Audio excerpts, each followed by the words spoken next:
হরে কৃষ্ণ।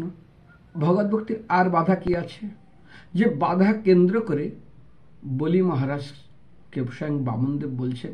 কারণ তাদের দুজনের ভিতরে কথা হচ্ছিল, এবং কথা হতে হতে যখন বলি মহারাজ বলছেন আপনাকে আমি কিছু দিতে চাই, আপনি আমার কিছু চান, আপনি সন্তুষ্ট থাকবেন, আপনি নিন। বলছে তুমি তো 3 লোকের সব কিছু পেয়েছ, তুমি কি সন্তুষ্ট? বলে না। তো সেখানে দুজনে আলোচনায় শ্রীমদ্ ভাগবতমে বিশেষ করে অপূর্ব সুন্দর ব্যাখ্যা করে 8ম স্কন্ধের 22 অধ্যায়ের 27 নম্বর শ্লোক থেকে শুরু হয়েছে। মান স্তম্ভ নিমিত্তানম জন্ম আদিনম সমন্নতঃ সর্বশ্রেয় প্রতিপানম হন্তু মুহ্যেত ন তৎপরঃ।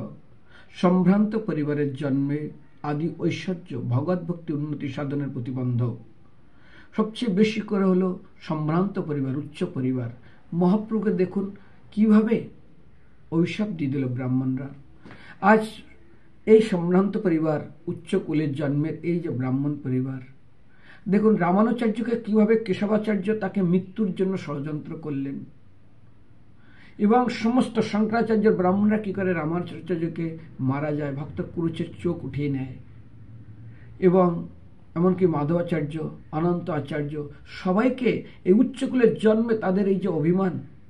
তো সম্ভ্রান্ত পরিবারের জন্ম আর ঐশ্বর্য ভগবত ভক্তি উন্নতি সাধনের সবচেয়ে বড় প্রতিবন্ধক। সেগুলো অভিমান ও দম্ভের মূল কারণ। সেগুলো ভগবত ভক্তিকে অত্যন্ত বিচলিত করে দেয়, ভক্তি করতে পারে না।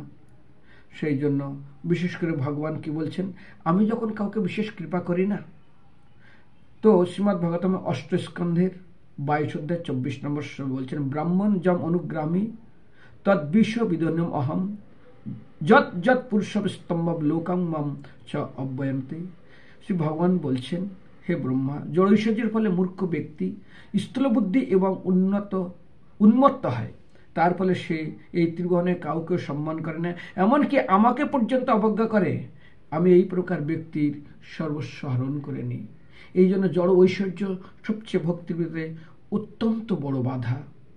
তা বাদেও শাস্ত্রে আরও কয়েকটা জায়গায় সুন্দর দৃষ্টান্ত দিয়েছেন, যেটা আমাদের অত্যন্ত বাধার সৃষ্টি করে, বিশেষ করে ভগবত ভক্তদেরকে। কি বাধা করে না? 3টা ইষ্ণা, লোকেষ্ণা, বিত্তষ্ণা আর শিষ্যষ্ণা কিংবা পুত্রষ্ণা।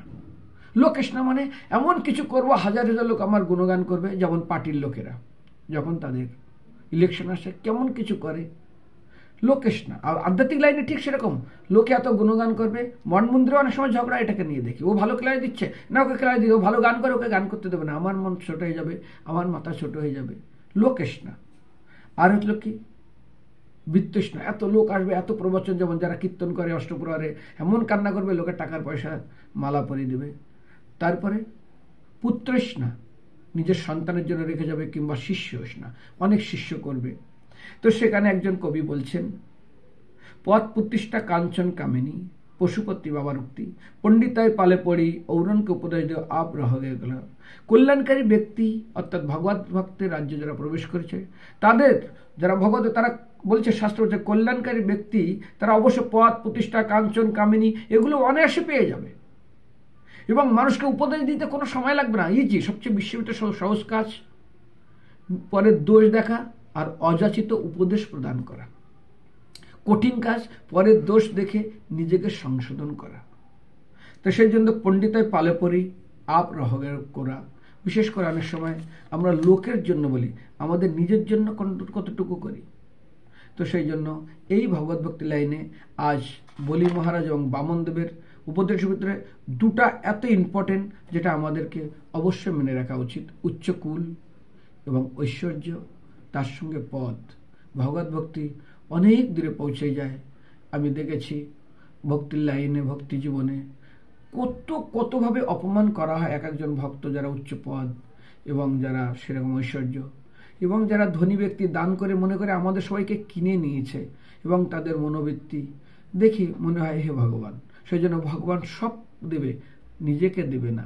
যদিও ভগবান বলছেন, শাস্ত্রে যদিও লেখা আছে, ভগবদ্গীতায় বলছেন, পথ নৈবেহনমাত্র বিনস্তস্য বিদ্যাতে নহি কল্যাণকৃত করছিত দুর্গতিম তম গচ্ছতি। ভগবত ভক্তির অনুশীলন কোনোদিন দুর্গতি নিয়ে যাবে না, কিন্তু এই একটা জায়গা হতে পারে। যেমন আর এক জায়গায় ভগবান সেখানে বলছেন যে বিশেষ করে আজ আধ্যাত্মিক লাইনে যারা এসছে তারা দুর্গতি না হলেও কিন্তু এই দুটা গুণ যদি প্রাপ্ত হয়, আজ চিন্তা করুন রামচন্দ্র খান, নিত্যানন্দ প্রভু বসে আছেন, মাটি খুঁড়ে ফেলে দিলেন, কিভাবে নিত্যানন্দ প্রভুকে অপমান করলেন।